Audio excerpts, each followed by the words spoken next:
अब देखो आज हम लोग को क्या पढ़ना है बेटा, मेल रिप्रोडक्टिव सिस्टम को पढ़ना है। पहले तो हम समझेंगे मानव जनन में देखो दो प्रकार के संबंध होते हैं। एक तो होता है अंतराजाति और दूसरा होता है अंतरजातीय संबंध। अंतराजातीय संबंध किसे कहते हैं? तो अंतराजातीय संबंध जब अपने ही जाति में संबंध स्थापित किया जाता है तो उसे अंतराजातीय संबंध कहते हैं।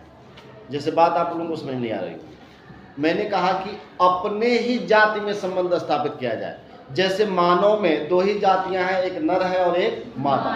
तो जब नर और मादा में संबंध स्थापित होता है तो उसे हम क्या कहते हैं? अंतराजातीय संबंध कहते हैं। ठीक है ना। उसी प्रकार से जब दो अलग अलग जातियों के बीच में क्या होता है? संबंध स्थापित होता है तो उसे हम अंतरजातीय संबंध कहते हैं। जैसे वो दो जातियां हो और दो अलग अलग जातियों के बीच में क्या हो रहा हो? संबंध स्थापित हो रहा हो। जैसे मान लो कुत्ते और भेड़िया में क्या हो रहा हो? संबंध स्थापित हो रहा हो, तो वो क्या कहलाएगा? अंतरजातीय संबंध कहलाएगा। अब सबसे मेन पहले हम आते हैं कि नर जनन तंत्र को समझते हैं। नर जनन तंत्र में जो है, नर जनन तंत्र में जो उसका श्रेणी मेखला होता है, नर में जो श्रेणी मेखला होता है, जो उदर भाग होता है, उदर भाग के अंदर उसमें जो है पुरुष में क्या पाए जाते हैं? नर जनन तंत्र पाए जाते हैं। क्या पाए जाते हैं? नर जनन तंत्र। नर जनन तंत्र का मतलब क्या है कि नर का वे अंग, वे सभी अंग जो जनन क्रिया में भाग लेते हैं वह क्या कहलाते हैं? नर जनन तंत्र कहलाते हैं। जब बहुत सारे अंग एक साथ मिलकर क्या कर रहे हो? किसी कार्य को संपन्न कर रहे हो तो क्या कहलाता है? अंग तंत्र कहलाता है। अब जनन क्रिया में पुरुष का जो है कुछ कई अंग मिलकर एक साथ कार्य करते हैं तो इसलिए उसको क्या कहा जाता है? नर जनन तंत्र। अब वो कौन कौन से अंग हैं? तो मनुष्य में नर जनन तंत्र में सबसे पहला आ जाता है एक जोड़ी वृषण आ जाता है। उसके बाद से सहायक नलिका आ जाती है। दूसरा क्या आता है? सहायक नलिका। और तीसरा सहायक ग्रंथि। और चौथा बाह्य जनेंद्रिय यानी शीशन आता है। ठीक ना। जैसे बताया गया कि जो नर में जनन तंत्र है ये 4 जनन तंत्र हैं। पहला है एक जोड़े वृषण, दूसरा है सहायक नलिका, तीसरा है सहायक ग्रंथि और चौथा है बाह्य जननेंद्रिय। अब देखो जो ये सहायक नलिका होता है ना, ये एक जोड़ी जो वृषण होता है ये ही पुरुष का क्या होता है? मुख्य जनन अंग होता है। बाकी जो ये 3 देख रहे हो ना, सहायक नलिका, सहायक ग्रंथि और बाह्य जननेंद्रिय, ये सिर्फ और सिर्फ इसके क्या है? सहायक, इसका जो है एक जोड़ी वृषण जो है इसके ये सहयोगी अंग है। ये क्या है? सहयोगी अंग। लेकिन मुख्य कौन है? वृषण है। कौन है? वृषण है। तो ये चीज आपको समझ में आनी चाहिए कि जो नर है, जो पुरुष है, पुरुष के अंदर कहां पर ये पाए जाते हैं? तो उसके श्रोणी मेखला में, यानी उसके उदर भाग के नीचे ये एक जोड़ी वृषण पाया जाता है, सहायक नलिका पाई जाती है, सहायक ग्रंथि पाई जाती है और बाह्य जननेंद्रियां पाई जाती है, जिसमें ये तीनों क्या है? इसके सहायक अंग है। ठीक है ना। मुख्य कौन है? एक जोड़ी वृषण। अब हम वृषण के बारे में देखते हैं। तो वृषण बताया गया था बेटा, वृषण जो होता है पुरुष का, वह जो है जब बच्चा माँ के गर्भ में होता है, ध्यान रखना, पुरुष में वृषण या टेस्टिव का निर्माण कब हो जाता है? जब बच्चा माँ के गर्भ में होता है। जब वो 7 माह का होता है उस समय तक उसके शरीर में वृषण का सृजन हो जाता है और उस समय एक हार्मोन्स काम करता है और हार्मोन्स काम करने के कारण ये वृषण जो है उसके शरीर से बाहर आ जाता है। जब बच्चा जन्म लेता है तो जन्म के समय उसके शरीर के अंदर वृषण होता है, लेकिन ये वृषण जो है, इसी वृषण में जो है स्पर्म का निर्माण होता है। लेकिन जब बच्चा जन्म लेता है तो उस समय उसके अंदर स्पर्म का निर्माण नहीं होता है। बताया गया स्पर्म का निर्माण कब होता है? जब बच्चा कितने साल का हो जाता है? 12 से 14 वर्ष का होता है। जब यौना आरंभ उसका होता है उस समय टेस्टोस्टेरोन हार्मोन्स के कारण उसके अंदर कुछ परिवर्तन आता है। और वह परिवर्तन क्या आता है कि जैसे उसकी मूछें आने लगती हैं, उसकी आवाज़ भारी होने लगता है। और ये भी बता दिया गया आपको कि उसके मांसपेशियों में क्या होने लगती है? ये थोड़ा सा वृद्धि होने लगती है, उसके अंदर अतिरिक्त ऊर्जा आ जाता है। उसके बाद से उसके वृषण के अंदर क्या बनने लगता है? शुक्राणु का निर्माण होने लगता है, वह विपरीत लिंग की तरफ आकर्षित होने लगता है। ठीक ना, ये इतनी इसकी घटना है। अब ये शरीर से बाहर क्यों होता है? तो बाहर होने का मुख्य कारण है कि शुक्राणु के निर्माण के लिए एक निश्चित टेम्परेचर की जरूरत है। उसके लिए उसे 35 डिग्री सेल्सियस टेम्परेचर की क्या होती है? आवश्यकता होती है। जबकि मनुष्य का शरीर का टेम्परेचर 37 डिग्री सेल्सियस होता है। तो 37 डिग्री सेल्सियस के टेम्परेचर पर शुक्राणु का निर्माण नहीं हो सकता है, इसीलिए ये शरीर से क्या होता है? बाहर होता है। ये एक विशेष प्रकार के, देख रहे हैं ना, ये यहाँ पर एक विशेष प्रकार के कोष के अंदर ये वृषण क्या होता है? ये शरीर के अंदर क्या होता है? स्थिर होता है।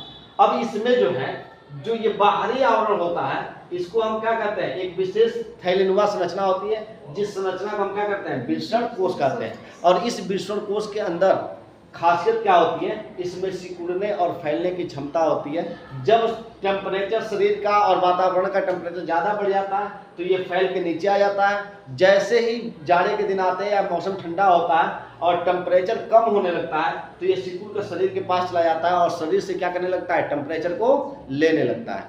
टेम्परेचर कम होने पर भी शुक्राणु नहीं बनेंगे और ज़्यादा होने पर भी शुक्राणु नहीं बनेंगे। आगे एक और चीज़ बता दूँ आपको, अगर मान लो कि किसी पुरुष के शरीर के अंदर अगर ये वृषण जो है, ये वृषण कोष जो है, अगर ये वृषण बाहर नहीं है और शरीर के अंदर है, तो ऐसे स्थिति में वह जो है संतान उत्पन्न नहीं कर पाएगा। क्यों संतान उत्पन्न नहीं करेगा? तो संतान उत्पन्न न करने का मुख्य कारण है कि उसके शरीर की टेम्परेचर ज़्यादा होगी, जिससे उसके अंदर क्या नहीं बनेगा? शुक्राणु का निर्माण नहीं होगा। उसे पुनः जो है, उसे अगर उसके शरीर के अंदर ये वृषण है तो उसे आज जो है विज्ञान बहुत तरक्की कर गया है। उसे ऑपरेशन करके इस कोष को क्या किया जा सकता है? बाहर निकाला जा सकता है। और पुनः जो है, जब ये बाहर आ जाएगा तो शुक्राणु का निर्माण होना चालू हो जाएगा। पुनः उसे बाप बनने की क्या होगा? सौभाग्य प्राप्त। ठीक है ना। अब एक आध दो पॉइंट और इसमें हमें आपको बताना था, उसके बाद से मैं सीधे जो है, तो बताया गया कि पुरुष में क्या होता है बेटा कि एक जोड़ी वृषण पाया जाता है। क्या बता देगा? एक जोड़ी वृषण होता है। और ये वृषण कहाँ स्थित होता है? ये एक विशेष प्रकार के क्या होता है? एक विशेष प्रकार के थैला में होता है, जिससे हम क्या करते हैं? वृषण कोष कहते हैं। और ये क्यों सिकुड़ता फैलता है मैंने बता दिया। ठीक ना। अब आपको बता दूं थोड़ी एक आध दो चीजें और बता दूं। जैसे कई बार ऐसा होता है कि किसी कारणवश इसमें कैंसर हो जाता है, और जब कैंसर हो जाता है तो इसे डॉक्टर काट कर क्या कर देता है? बाहर निकाल देता है। अब बाहर निकाल देगा तो जैसे ही बाहर निकाल देगा तो इंसान मरेगा नहीं, बस उसमें दिक्कत क्या आ जाएगी कि वह नपुंसक हो जाएगा, उससे औलाद पैदा नहीं होगी। लेकिन कुछ ऐसे भी जीव हैं, जैसे अधिकांश जीवों में, जैसे अधिकांश जानवरों को देखोगे आप लोग, तो उसका वृषण जो है उसके शरीर से क्या होता है? बाहर होता है। लेकिन हाथी जो होता है, हाथी का वृषण उसके शरीर के अंदर होता है। कहाँ होता है? शरीर के अंदर। क्यों हाथी का वृषण जो है उसके शरीर के अंदर होता है? क्योंकि हाथी के शरीर का टेम्परेचर जो है कितना होता है? 35 डिग्री सेल्सियस होता है। तो 35 डिग्री सेल्सियस शुक्राणु बनने के लिए चाहिए ही, इसीलिए शरीर हाथी का जो है वृषण शरीर की क्या होता है? अंदर होता है। जबकि आपने चमगादड़ देखा है ना, चमगादड़ एक स्तनधारी जीव है। क्या है? स्तनधारी जीव है, जो अपने बच्चे को क्या करता है? दूध पिलाता है। पंछियों में आता है, लेकिन वो क्या करता है? दूध पिलाता है। उसके अंदर वृषण क्या होते हैं? शरीर के अंदर होते हैं। लेकिन जब वो जनन क्रिया में भाग लेता है तो उसमें वो वृषण जो है टिक से बाहर निकल जाते हैं, शरीर से क्या हो जाते हैं? बाहर निकल जाते हैं। और जब जनन प्रक्रिया संपन्न हो जाती है तो फिर टिक से अंदर प्रवेश कर जाते हैं। ये घटना उनमें क्या होती है? होती रहती है। हमें मुख्य चीज है, हमें पढ़ना है कि वृषण को हम पढ़ रहे थे। पहले सबसे पहले देख लेते हैं ये मानव जनन तंत्र की संरचना है। संरचना में आपने देखा यहाँ पे कुछ आपको ये इस तरह की तस्वीरें, इसमें आपको एक स्ट्रक्चर बनाया गया है। इसमें देख लो, इसमें अलग अलग ये क्या है? वृषण कोष है। और ये वृषण कोष के अंदर कौन है? एक जोड़ी वृषण। ठीक है ना। ये वाला जो भाग आप देख रहे हो, यहाँ से वृषण कोष से यहाँ अधिवृषण होता है। यहाँ पे क्या होता है? अधिवृषण होता है, जिससे अर्धी वृषण से एक पतली सी ऐसे क्या नलिका निकली हुई है, और ये नलिका देख रहे हो घूमते घूमते कहाँ आ रही है, शीशन के इस वाले भाग को हम क्या कहते हैं, शीशन कहते हैं। ठीक है ना। जैसे ये जो अभी मैंने लिखा है बाह्य जनन इंद्रिय कौन सा है, शीशन होता है। कौन होता है, शीशन होता है। इसी शीशन में ये आकर नली क्या होती है, खुलती है। देख रहे हो ना, यानी यहीं से शुक्राणु इसी मार्ग से होते हुए कहाँ चले जाते हैं, शीशन, और शीशन से क्या जाते हैं, बाहर हो जाते हैं। ये पेनिस हो गया।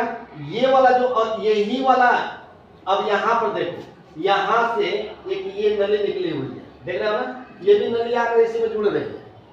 तो यहाँ पे जो ये नली जुड़ती, देखो यहाँ पे नली आकर जुड़ी है, यहाँ पे आकर नली जुड़ी हुई है। इसके अंदर ये प्रोटेस्ट ग्रंथि लगा हुआ है, इसको क्या कहते हैं, प्रोटेस्ट ग्रंथि। यही प्रोटेस्ट ग्रंथि क्या करती है कि जब पुरुष का जैसे स्पर्म बाहर निकलना होता है तो ये पेशाब वाली नलिका को क्या कर देती है, बंद कर देती है। और जब इसमें से यूरिन बाहर निकालना होता है तो ये इस वाली नलिका को क्या कर देती है, बंद कर देती है। ठीक है ना। तो ये आपने देख लिया। सबसे पहले हम वृषण के बारे में पढ़ रहे हैं, तो वृषण को हमने बताया कि वृषण की इतनी घटनाएं होती हैं। अब हम जो है कि वृषण के तो मुख्य मुख्य चीजों को बता दिए कि वृषण के अंदर क्या हो रहा है, क्या हो रहा है कि उसी के अंदर स्पर्म बन रहा है। लेकिन ये स्पर्म बनता कैसे है, सवाल ये पैदा होता है कि वृषण के अंदर जो है स्पर्म बनता है, तो बनता कैसे है। तो हम सबसे पहले कि वृषण के अंदर स्पर्म बन रहा है, तो उसके लिए हमें उसके आंतरिक संरचना को क्या करना पड़ेगा, देखना पड़ेगा। तो ये हमने क्या किया है, वृषण के आंतरिक संरचना को लिखा है, और ये मान लेते हैं कि ये एक क्या है, ये आप देख रहे हो, ये वाला जो गोल वाला भाग है, ये मान लेते हैं ये क्या है, वृषण। क्या है, वृषण है। और वृषण के ये साइड से एक ऐसा जो है आवरण पाया जाता है जिसको वृषण कोश कहते हैं। क्या कहते हैं, वृषण कोश कहते हैं। ये गोला वाला जो पीले रंग से जो भाग दिखाई दे रहा है क्या है, वृषण है। अब वृषण के ऊपर ये एक आवरण दिखाई दे रहा है, इसको क्या कहते हैं, वृषण कोश कहते हैं। अब ये जो वृषण है बेटा, इस वृषण के, अगर आप इस वृषण को अगर ध्यान से देखोगे तो इस वृषण के अंदर कुछ इस तरह से आपको छोटे छोटे कोष्ठक दिखाई देंगे, खाने दिखाई देंगे। देख रहे हैं ना, यहाँ पे देखिए, जैसे ये वृषण है, ये वृषण के अंदर ये कुछ इस तरह का भाग है। नहीं है तो कहो तो मैं एक बार और मिटा के बना देता हूँ इसको, ताकि आपको आसानी से समझ में आ जाए। जैसे ये वृषण आप देख रहे हो, ये वृषण आपने देखा, ये क्या है, वृषण है। और एक चीज देखना, और ये वृषण कोश है। इस वृषण कोश और वृषण में एक धागे नुमा संरचना दिखाई दे रही है, दिखाई दे रही है ना, जो एक दूसरे से क्या किए हुए हैं, इन दोनों को वृषण और वृषण कोश को क्या किए हैं, जोड़े हुए हैं। तो जो ये वृषण और वृषण कोश को जो धागे नुमा संरचना जो जोड़े हुआ है, उसे हम कहते हैं गुबेरनेक्यूलम। ध्यान देना, अगर सवाल कोई पूछ देता है कि गुबेरनेक्यूलम किसे कहते हैं, तो भाई सीधी सी बात है, आप कह दोगे कि वृषण और वृषण कोश को जो धागे नुमा संरचना जोड़ा होता है, हम उसे क्या कहते हैं, गुबेरनेक्यूलम कहते हैं। अब इस वृषण के अंदर कुछ इस प्रकार से क्या होते हैं कि छोटे छोटे खाने दिखाई देते हैं। क्या दिखाई देते हैं, खाने दिखाई देते हैं। देख रहे हैं ना, ये खाने कुछ इस प्रकार से दिखाई देते हैं। देख रहे हो, कुछ इस प्रकार के क्या दिखाई दे रहा है, खाने दिखाई दे रहे हैं। तो जो इस प्रकार से ये कोष्ठक दिखाई दे रहा है ना, ये जैसे आपने ट्रेन देखा है, तो ट्रेन में ट्रेन के अलग अलग डिब्बे लगे रहते हैं ना, उसी प्रकार से इसमें छोटे छोटे खाने पाए जाते हैं, छोटे छोटे कोष्ठक पाए जाते हैं। उन्हीं छोटे छोटे कोष्ठकों को हम क्या करते हैं, वृषण पालिका कहते हैं। क्या कहते हैं, वृषण पालिका कहते हैं। और एक वृषण के अंदर इन वृषण पालिकाओं की संख्या कितनी होती है, 250 से लेकर 300 के बीच होती है। ये पॉइंट भी याद कर लेना। जैसे एक वृषण के अंदर वृषण पालिकाओं की जो छोटे छोटे कोष्ठक दिखाई देते हैं, इन कोष्ठकों की संख्या कितनी होती है, 250 से लेकर 300 के बीच में होती है, जिसे हम क्या कहते हैं, वृषण पालिका कहते हैं। अब इस वृषण पालिका के अंदर एक चीज और ध्यान रख लेना, इसमें जो है ना छोटे छोटे नलिकाएं बनी होती है। छोटे छोटे इसमें क्या होती है, नलिकाएं बनी होती है। ऐसे छोटे छोटे क्या होती है, नलिकाएं बनी होती है। किसी कोष्टक में किसी में एक भी हो सकता है, किसी में क्या हो सकता है, दो भी हो सकता है, और किसी में तीन भी हो सकता है। तो इनकी संख्या जो है 1 से लेकर 3 तक के बीच में होती है, ठीक है ना।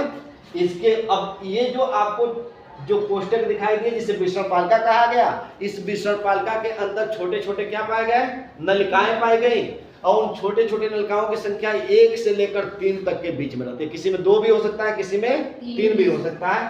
तो आप इसको एक एवरेज मान लो कि एवरेज के हिसाब से कह सकते हो कि इसमें 1 से लेकर 3 तक के बीच क्या पाई जाती है, नलिका। अब केवल इसी में नहीं, 3 में मैंने दिखा दिया था, अब इतना ही में सब में किसी में 2 भी हो सकता है, किसी में 3 भी हो सकता है, किसी में 1 भी हो सकता है, किसी में 3 भी हो सकता है, ऐसे इनकी संख्या पाई जाती है। तो जो ये नलिकाएं पाई जाती है ना, इन नलिकाओं को शुक्रजनक वाहिका कहते हैं। क्या कहते हैं, शुक्रजनक वाहिका कहते हैं। और इसी शुक्रजनक वाहिका में शुक्राणु का क्या होता है, निर्माण होता है। अब ठीक है, तो अब शुक्रजनक वाहिका हमने देख लिया। अब हम कैसे इसमें शुक्रजनक वाहिका में शुक्राणु का निर्माण करेंगे, हमको तो शुक्राणु का निर्माण ही करना है। तो शुक्राणु का निर्माण करने के लिए हम क्या करेंगे कि एक इसमें से शुक्रजनक नलिका को बाहर निकाल के देखेंगे, ठीक है ना। तो मैंने बताया किसी में 1 भी हो सकता है, किसी में 2 भी हो सकता है। तो हमने यहाँ पे क्या किया, 2 शुक्रजनक नलिकाओं का यहाँ पे स्ट्रक्चर बनाया। तो आप देखना, जब शुक्रजनक नलिकाओं को देखोगे तो इसमें जो है 2 परतों में बना होता है। देखो, एक परत ये है, ये नलिका, और एक परत क्या है, ये है। इसके ऊपर जो है एक और परत लगा होता है, ठीक है ना। एक और परत का, कठोर परत का क्या होता है, आवरण होता है। अब ये जो कठोर परत का ये आवरण आपको दिखाई दे रहा है, रेड कलर में दिखाया गया है, इसे ट्यूनिका प्रोपेरिया कहते हैं। क्या कहते हैं, ट्यूनिका प्रोपेरिया कहते हैं, ठीक है ना। ये ट्यूनिका प्रोपेरिया क्या करता है बेटा, कि ये जो अंदर वाले जो ये आपको दिखाई दे रहा है नलिका, ये जो आपको अंदर वाला भाग दिखाई दे रहा है, इसको प्रोटेक्शन देता है, सुरक्षा प्रदान करता है। ध्यान रखना, ये जो ऊपर वाला कठोर आवरण दिखाई दे रहा है, ये क्या करता है, सुरक्षा प्रदान करता है। दूसरा काम क्या होता है कि इनके बीच वाला जो ये भाग होता है ना, इसमें बड़ी बड़ी कोशिकाएं पाई जाती हैं। जैसे 1 2 3 4 5 6 7 ऐसे बनाया है ना, तो ये बड़ी कोशिकाएं होती हैं। इन बड़ी कोशिकाओं को सर्टोली कोशिका कहते हैं। क्या कहते हैं, सर्टोली कोशिका कहते हैं। सर्टोली कोशिका के ठीक बगल में छोटी छोटी कोशिकाएं पाई जाती हैं। जैसे देखो, ये छोटी छोटी कोशिकाएं पाई जा रही हैं, ये छोटी छोटी कोशिकाएं पाई जा रही हैं। इन छोटी कोशिकाओं को नर जर्म कोशिका कहते हैं। अब ये नर जर्म कोशिका जो होते हैं, यही जब आगे चलते हैं तो आगे चलकर ये किस में बदल जाते हैं, शुक्राणु में बदल जाते हैं। तो यहाँ देखो, ये कोशिका है छोटे छोटे, ये आगे चल के क्या बन गए, शुक्राणु बन गए। और ये शुक्राणु बनते हैं तो ये पहले शुक्राणु बनेंगे, और शुक्राणु जब बन जाएंगे तो सीधे सर्टोली कोशिका के अंदर घुस जाएंगे। कहाँ घुस जाएंगे, सर्टोली कोशिका के। अब जैसे यहाँ बना है, तो मैं इसको इसलिए यहाँ बना के छोड़ा हूँ कि आपको समझ में बना, ये यहीं से यहाँ घुस जाएगा, यहाँ बनेगा तो यहाँ से घुस जाएगा, जिसमें बनेगा वहां से वो क्या हो जाएगा, घुसता जाएगा।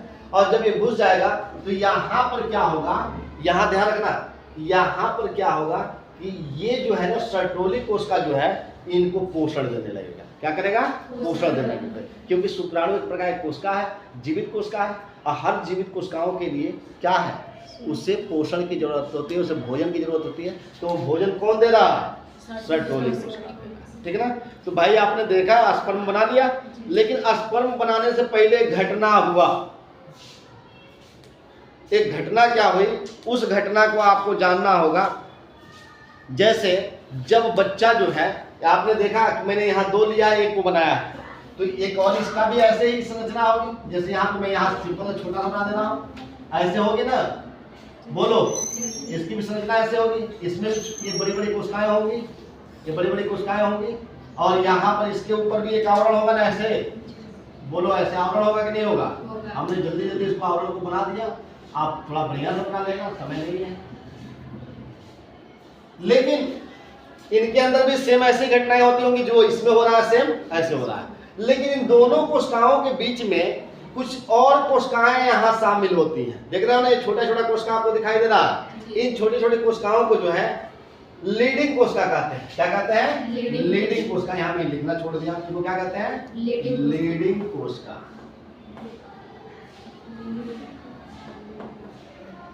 अब ये लीडिंग कोशिका का काम क्या है, यही मेन है, जिसको मैं इसको शुरू में ही बता देना चाहिए लेकिन मैं रुक के बता रहा हूं। ये क्या करता है, देखो जब बच्चा 12 से 14 साल, मैंने कहा था कि लड़का और लड़की दोनों के अंदर उसके जन्म अंग जन्म के समय ही आ जाते हैं, लेकिन वो जब तक उसमें जनन कर प्रक्रिया कब शुरू होती है, जब वह यौना आरंभ में आते हैं। अब बच्चा जो है यौना आरंभ में कब आता है, जब 12 से 14 साल का उसका उम्र होता है, तो उसका यहाँ ध्यान रखना, उसके मस्तिष्क के पीछे